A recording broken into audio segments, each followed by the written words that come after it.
Hello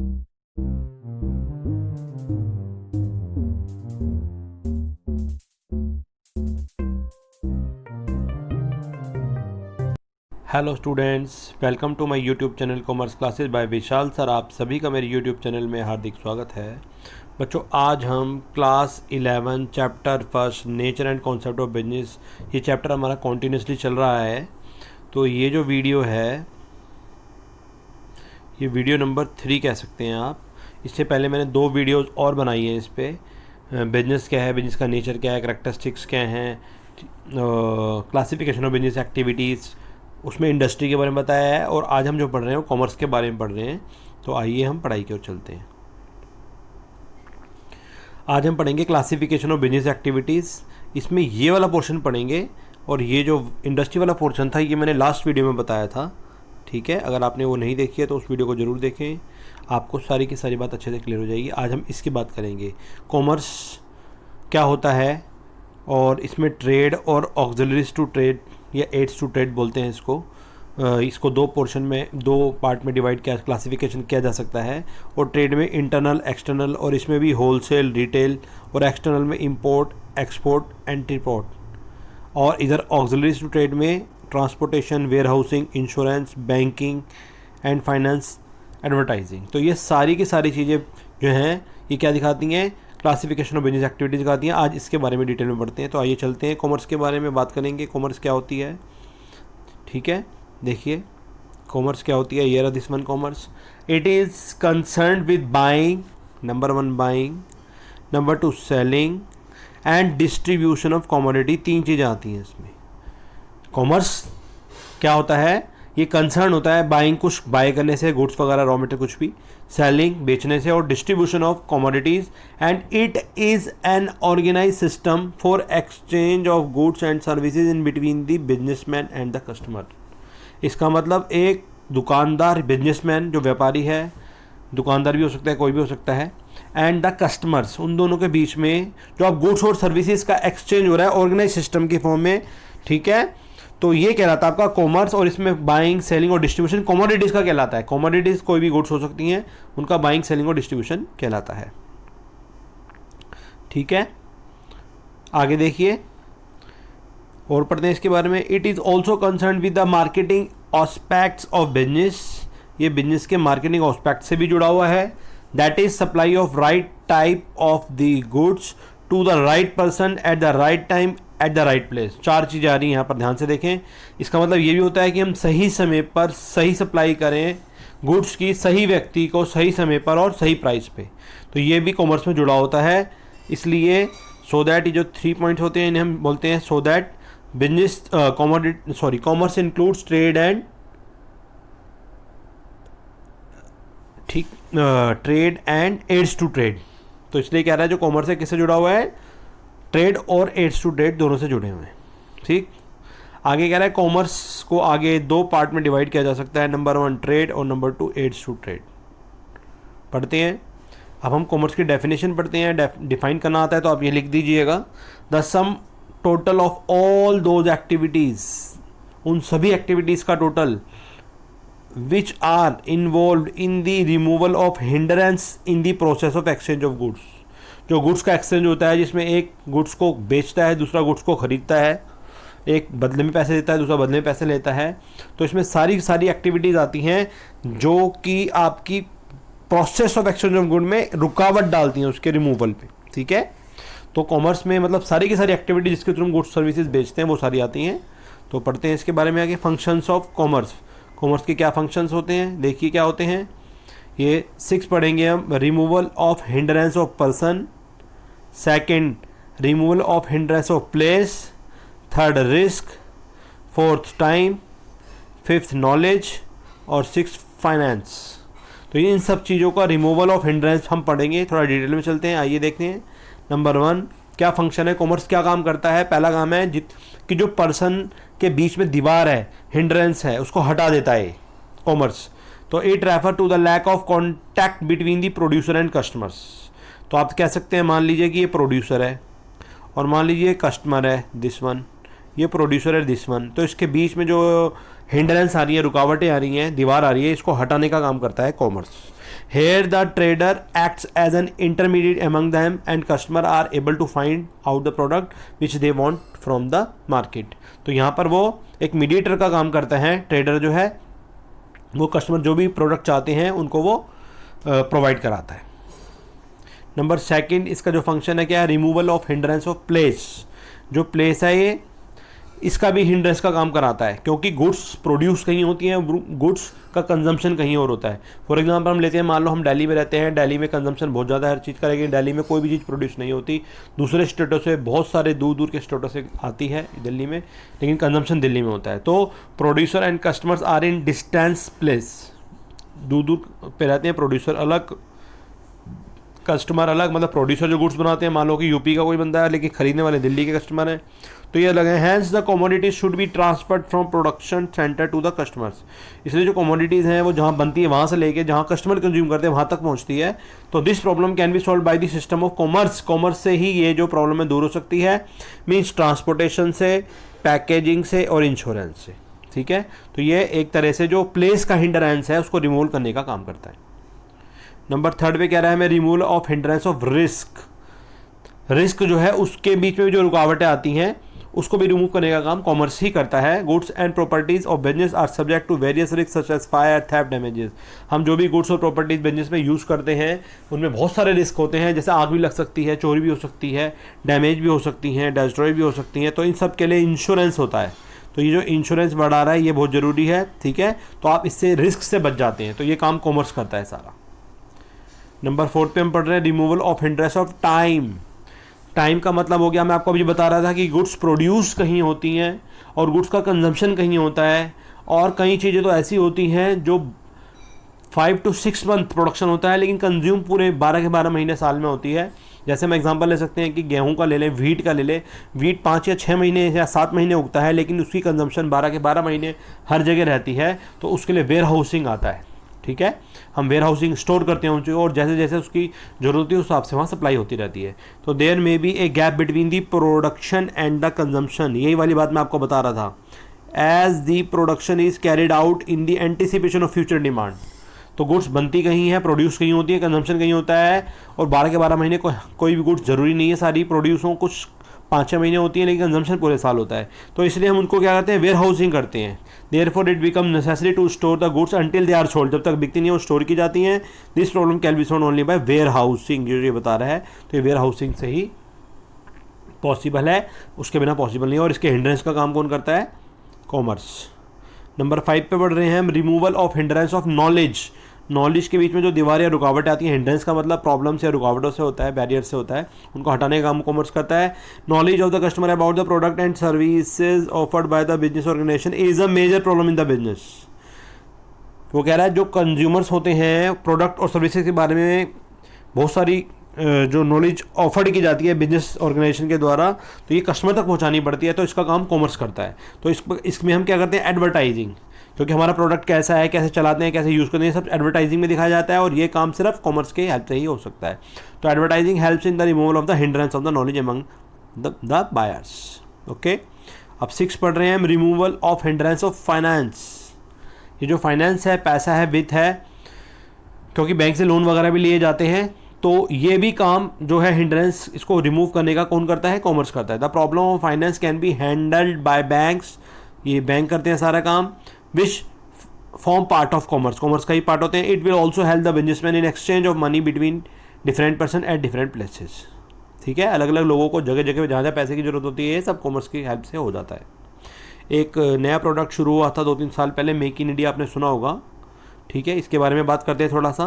तो make in India क्या है, it is an initiative launch by the government of India. हमारी government of India ने एक इनिशिएटिव किया था 25 सितंबर 2014, 25 सितंबर 2014 को गवर्नमेंट ऑफ इंडिया ने एक इनिशिएटिव लिया, लॉन्च किया था मेक इन इंडिया करके। क्या इसका रीज़न क्या था, to encourage national and multinational companies to manufacture their product in India. कि जितनी भी कंपनी है, नेशनल हो चाहे वो मल्टीनेशनल हो, वो इंडिया में प्रोडक्ट, मेक इन इंडिया का मतलब इंडिया का बना होना चाहिए। जैसे आप MI का एग्जाम्पल देखो, MI फ़ोन भी MI मेड इन इंडिया ही आ रहा है। अब बहुत सारे प्रोडक्ट मेड इन इंडिया ही है, मतलब बाहर से नहीं बन के आते, वो इंडिया में ही बनते हैं, इंडिया में संभल होते हैं, इंडिया में बनते हैं, इंडिया में ही बिकते हैं। तो ये मेक इन इंडिया प्रोडक्ट जो है गवर्नमेंट ने ही लॉन्च किया था initiative.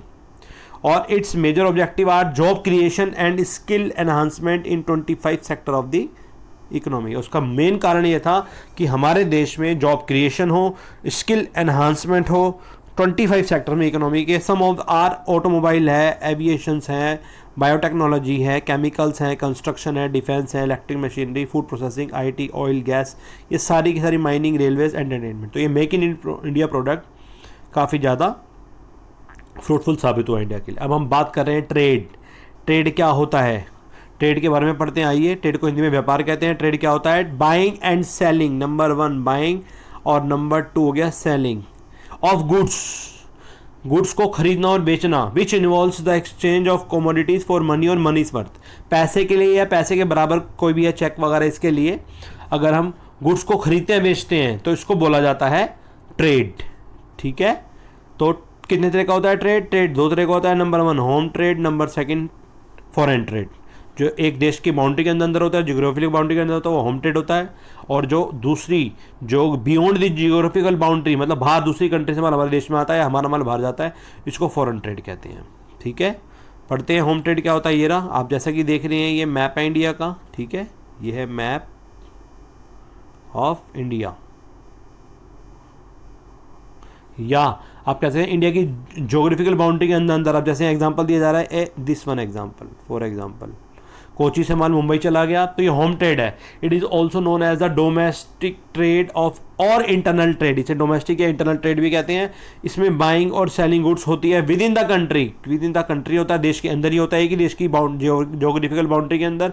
And both the buyer and seller should belong the same nation, एक ही देश के होते हैं। ठीक है, और होम ट्रेड आगे 2 तरह का होता है। नंबर 1 होता है होलसेल ट्रेड और नंबर 2 होता है रिटेल। दोनों के बारे में पढ़ते हैं। देखिए क्या होता है होलसेल।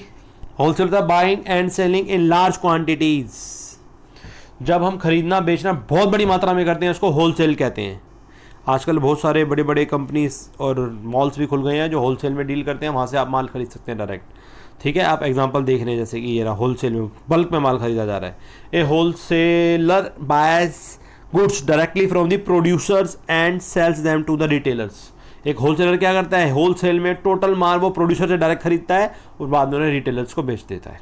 ठीक है, सेकंड पढ़ रहे हैं रिटेल। रिटेल का होता है फुटकर, छोटा, स्मॉल। इसमें क्या होता है रिटेल में?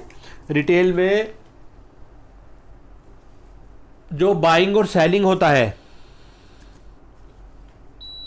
रिटेल में retail trader buys goods from the wholesaler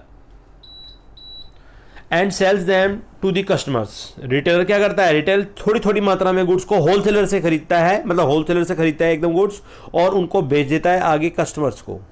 तो रिटेलर क्या करता है, जितने भी आसपास शॉप्स हैं आपकी, जितने भी छोटी मोटी दुकानें हैं, वो सारे के सारे रिटेलर ही हैं। वो खरीद के तो होलसेल से लाते हैं लेकिन बाद में डायरेक्ट कस्टमर को बेचते हैं। और आगे हम पढ़ रहे हैं फॉरेन ट्रेड। ये 3 तरह का होता है। इसमें इसे हम कहें तो ये ऐसे कह सकते हैं, नंबर 1 इम्पोर्ट, नंबर 2 एक्सपोर्ट और नंबर 3 एंट्रीपोर्ट। 3 होता है, या फिर इसको नंबर 1 2 3 ऐसे भी कह सकते हो, 1 2 3, बात एक ही है। पढ़ते हैं इसके बारे में। देखिए फॉरेन ट्रेड क्या होता है। It is also known as external trade और इंटरनेशनल ट्रेड भी कहते हैं, जो एक देश की बियॉन्ड दी जियोग्राफिकल बाउंड्री के बाहर बिजनेस किया जाता है। जैसे कि हम मान लो इंडिया के बाहर जाके दूसरी कंट्री से, इंग्लैंड से, फ्रांस से, जर्मनी, रूस से कुछ खरीदते हैं या दूसरी कंट्रीज को माल बेचते हैं, तो इसे बोला जाएंगे foreign trade. It involves in buying and selling goods and services in between the person belonging और 2 और मोर कंट्रीज। 2 या 2 से ज़्यादा देश के लोग शामिल होते हैं इसमें। और ये क्या होता है, पहला होता है एक्सपोर्ट। एक्सपोर्ट का मतलब क्या होता है, sale of goods to foreign countries, to अपने देश का माल बाहर फॉरेन कंट्रीज को बेचना, ये एक्सपोर्ट कहलाता है।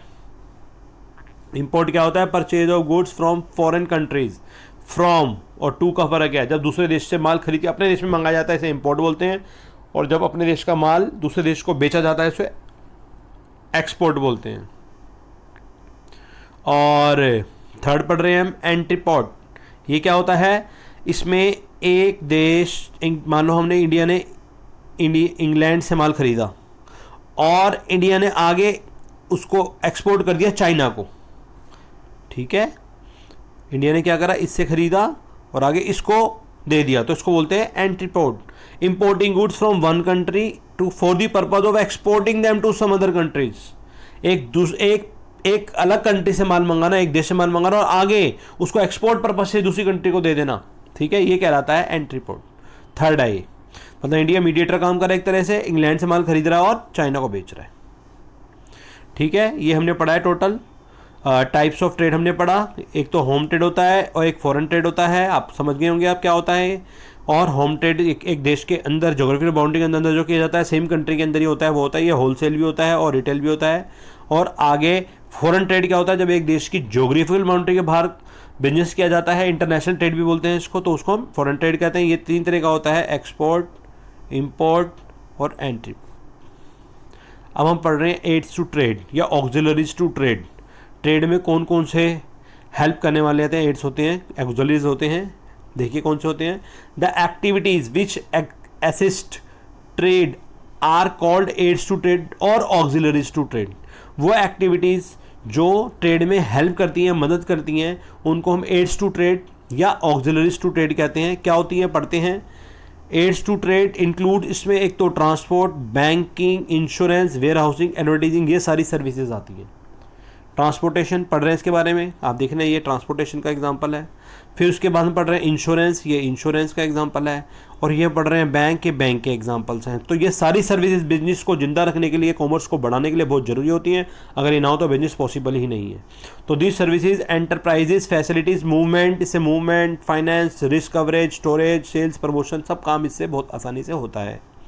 कौन कौन से होते हैं एड्स टू ट्रेड पढ़ रहे हैं हम। Number 1 transport and communication, number 2 banking and finance, number 3 insurance, 4 warehousing और 5 एडवर्टीजमेंट। सबके बारे में थोड़ा थोड़ा पढ़ते हैं, ध्यान से देखिए। फर्स्ट है transport and communication. Usually production takes place in certain location and consumption all over the country. मैं आपको पहले भी एग्जांपल दे रहा था, गुड्स बनती कहीं है, आप ये मान लीजिए प्रोडक्शन होता है दूसरे स्टेट में, माल बिक रहा है किसी और स्टेट में, तो ये सारा का सारा माल ट्रांसपोर्टेशन और कम्युनिकेशन के थ्रू ही पहुंच सकता है, उसके बिना नहीं पहुंच सकता।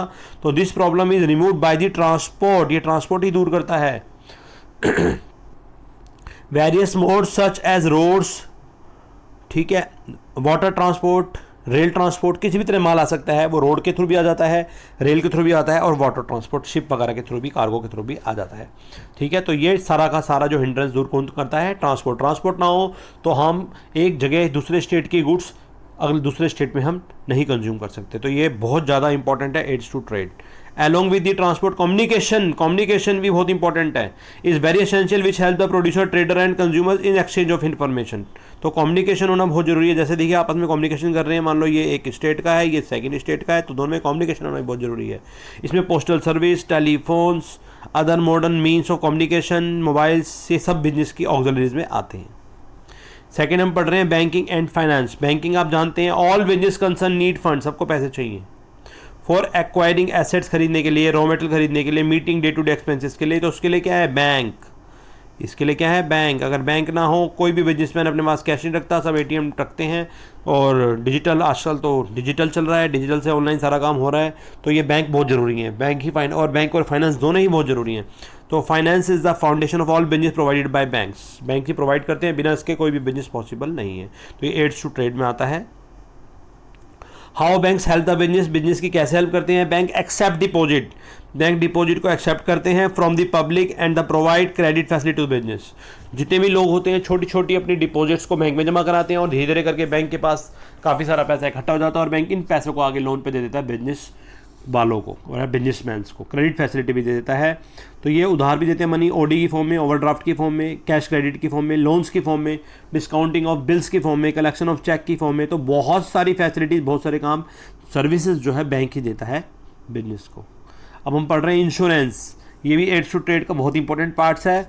देखिए करोड़ों करोड़ रुपए का माल जब एक जगह से दूसरी जगह जाता है, उसमें रिस्क फैक्टर भी रहता है। मान लो वो बाय वाटर वे से आ रहा है, शिप से आ रहा है, रेल से आ रहा है, कार्गो से आ रहा है, तो सब में रिस्क फैक्टर बहुत ज़्यादा होता है। उस रिस्क से बचने के लिए इंश्योरेंस कराया जाता है, जो कि बिजनेसमैन की बहुत ज़्यादा हेल्प करता है। तो insurance provides protection against the risk of loss due to accident, fire, earthquake, theft, damage, goods in the stock and transit. आपका जो माल पड़ा है उसमें भी, और जो ट्रांजिट एक जगह से दूसरी जगह जा रहा है, उसके लिए आपको प्रोटेक्शन कौन देता है, इंश्योरेंस। ओनली इंश्योरेंस ही है जो आपको प्रोटेक्शन देता है। On payment of a nominal amount called premium, the amount और लॉस और damage is compensated by the insurance company. आपको एक पेमेंट करनी पड़ती है जिसको हम प्रीमियम बोलते हैं, और उससे वो सारा का सारा आपका लॉस और सारा डैमेज का कंपनसेशन इंश्योरेंस कंपनी ऊपर ले लेती है और बदले में आपसे प्रीमियम लेती है। और नंबर 4 की बात करें एड्स टू ट्रेड में, तो वेयर हाउसिंग बहुत इंपॉर्टेंट है। क्यों इंपॉर्टेंट है आपको मैं बता रहा था, माल बनता कहीं है, प्रोडक्शन कहीं होता है, कंजम्पशन कहीं होता है। कई बार माल पूरे के पूरे 12 महीने एक साल में जो होते हैं उसमें नहीं बनता, 5-6 महीने बनता है और 12 के 12 महीने कंजम्पशन होता है, ठीक है। तो स्मूथ फ्लो ऑफ इशू जो उसमें है स्टॉक का होना चाहिए, उसके लिए वेयर हाउसिंग किया जाता है। जैसे हम गेहूं का एग्जांपल लेते हैं, जो गेहूं है वो 5-6-7 महीने उगता है, लेकिन कंजम्पशन पूरे के पूरे 12 मंथ्स होता है, तो उसको हमें वेयर हाउसिंग करके रखना पड़ता है, और जैसे जैसे डिमांड होती है उस हिसाब से उसे इशू करना पड़ता है। तो production is always in anticipation of future demands so that the products are to be kept in the goods condition until they are sold। उसके लिए वेयर हाउस की जरूरत पड़ती है। आप एग्जांपल देख ही रहे हैं ये वेयर हाउसिंग का, देखिए ध्यान से। इसमें storage of the goods and stability prices by equalising supplies. तो वेयर हाउसिंग की बहुत जरूरत है, धीरे धीरे वैसे ही उसको इशू करना पड़ता है वहाँ से। और नंबर 5 एड्स टू ट्रेड में आता है एडवर्टाइजिंग। जब एक कंपनी लाखों करोड़ों रुपए बिजनेस में लगा लेती है तो अपने माल को बेचने में हज़ारों रुपये भी लगाएगी। जो अरबों रुपए लगाता है वो लाखों की एडवर्टीजमेंट करते हैं, जो लाखों लगाते हैं वो हज़ारों की करते हैं। तो जो कंपनी को अपना माल बेचना है, और एडवर्टाइजिंग सबसे अच्छा मीन्स है। It helps to reach millions of the customer. Advertising के थ्रू आप मिलियंस ऑफ कस्टमर तक पहुंच सकते हैं for promoting sales and giving the information about the product, ठीक है। ये आप एग्जांपल देख रहे हैं एडवर्टाइजिंग का। Thus, advertising makes possible marketing of goods and services on a large scale। Advertising सारे काम करता है। ये 5 आपके एड्स हो गए। इसी के साथ ये वीडियो खत्म होती है। आई होप आपको ये वीडियो पसंद आई होगी। इससे पहले मैंने 2 वीडियोज़ और बनाई हैं, आप उन सबको ज़रूर देखें। अगर आपको ये वीडियो अच्छी लगी है तो आप इसको लाइक करें, मेरे चैनल को सब्सक्राइब करें और अपने जैसे फ्रेंड में शेयर जरूर करें। मैंने बच्चों आपके लिए अकाउंट्स की बहुत सारी वीडियोज़ बना रखी हैं, आप मेरे चैनल से जुड़े रहें। क्लास 11th के बच्चे भी और क्लास 12th के बच्चे भी, आपको धीरे धीरे सारी वीडियोस मिलेंगी। काफ़ी सारी मैं बना चुका हूँ, अभी बहुत सारी मैं ज़रूर बनाऊँगा। तो आप अकाउंट्स और बिजनेस स्टडीज़ 11th और 12th दोनों मेरे चैनल से जुड़े रहें, देखते रहें, अच्छे से सीखते रहें और अच्छे से पढ़ते रहें। इसी के साथ आप सभी का इस वीडियो को देखने के लिए बहुत बहुत धन्यवाद।